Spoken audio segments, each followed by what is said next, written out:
এরকম বেগুন ভাজা আর ডিমগুলো তখন সিদ্ধ করে ছাড়িয়ে কেটে রেখে দিয়েছিলাম, কড়াইয়ে তেল দিয়ে ছাড়তে যাব তখন টাইমটা দেখিয়েছি। এতে কী কী দিয়েছি সেইগুলো সব বলছি। এতে আছে ক্যাপসিকাম আছে, টমেটো আছে, ধনে পাতা আছে, নারকেল কোড়ো আছে, আর পেঁয়াজ, রসুন, আদা, জিরে সব মিক্সড করে বাটা আছে। আর নামাবার আগে গরম মশলা দিয়ে নামিয়ে নিয়েছি। আর স্বাদ মতো নুন, মিষ্টি, ঝাল, কাশ্মীরি লঙ্কার গুঁড়ো আছে আর ঝাল লঙ্কার গুঁড়ো আছে, আর নুন মিষ্টি স্বাদ মতো। আপনারাও এরকম সিদ্ধ করে এরকম হাফ হাফ করে কেটে ভেজে এরকম করে কারি করে খেয়ে দেখবে, খেতে দারুণ লাগে গরম ভাত দিয়ে। আর এই বেগুন ভাজা এরকম করে আপনারা খাবেন। আর শীতের তো গরম গরম ভাত আর এই ডিমের এরকম কারি করবেন, সিদ্ধ করে নেবে। এগুলো হাঁসের ডিম, এগুলো ওই পোলট্রির ডিম না, এগুলো সমস্ত হাঁসের ডিম। এইরকম করে সিদ্ধ করে রান্না করে আপনারা খাবেন, করবেন। আর যারা নতুন আসছেন সাবিত্রী রান্নাঘরে চ্যানেলেতে, সাবিত্রী মুখার্জি রান্নাঘরের চ্যানেলেতে, তারা যেন অবশ্যই সাবস্ক্রাইব করবেন, সঙ্গে থাকবেন, সাথে থাকবেন, পাশে থাকবেন, আর লাইক করবেন, কমেন্ট করবেন।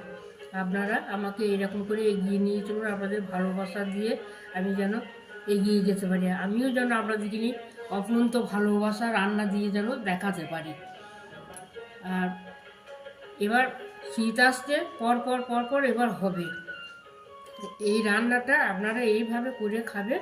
আর গরম ভাতে খাবেন, জুড়োনো ভাতে ভালো লাগে না, এখন খেতে দারুণ লাগবে গরম গরম ভাত দিয়ে এই কাজে। আর এই বেগুন ভাজা দেখছেন তো, এই বেগুনগুলোকে ওই জন্য আজকে ভেজে এরকম করে করে নিয়েছি, খেতে দারুণ লাগবে। দুপুরবেলা শীতের রোদেতে পিঠটা দিয়ে গরম ভাতে আর এই ডিমের কারি দিয়ে ভাত খাবেন, ভালো লাগবে। আর এরকম করে কালারটা কীরকম হয়েছে দেখছেন, এরকম কালার করবেন। এগুলো সমস্ত মানে হাতের জাদুতে হয়।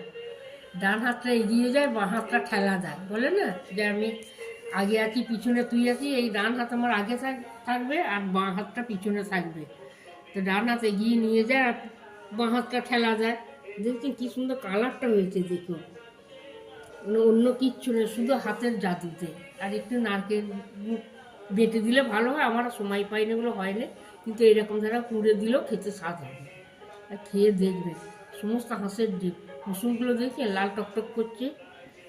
আমি সব হাঁসের ডিমেরই কাজ করি, সমস্ত হাঁসের ডিম। এরকম ধরো করবেন, খাবেন, লাইক করবেন, আর সাবস্ক্রাইব করবেন, যেন ভুলবেন না করতে। কমেন্ট করবেন, আর আপনারা লিখে পাঠাবেন, আপনারা সঙ্গে থাকবেন। আর আপনাদের ভালোবাসা আমার সঙ্গে যেন থাকে।